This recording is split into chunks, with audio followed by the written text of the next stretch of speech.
ครัวตำเคยพี่น้องมื้อนี้เปลี่ยนเมนูอาหารมื้อนี้เป็นเมนูเส้นต้มข้าวเปียกมื้อนี้ข้าวเปียกอันเอ็นหมูขนองหมูแล้วก็สามสั้นลูกซีนเนาะมาเด้อมากินกันเด้อวันนี้น้ำซุปน้ำซุปมันข้าวเปียกก็แหละแต่ว่ายังบ่ได้เอากระดูกลงให้น้ำพดแล้วก็จะเอากระดูกลงหอมๆเลยนี่ใส่เครื่องเทศใส่สมุนไพรมาเด้อ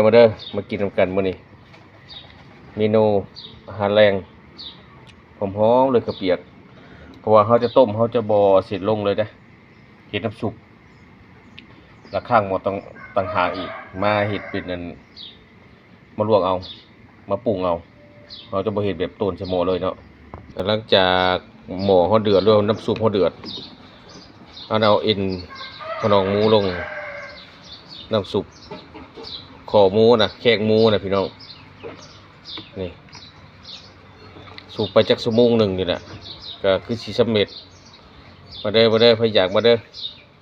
ซื้อเส้นมาโลหนึ่งผู้ใดอยากเอาเศษมาเด้อน้ำซุปเต็มหม้อบักเยอะหนึ่งนี่หอมเลยนี่เห็นขนมหมู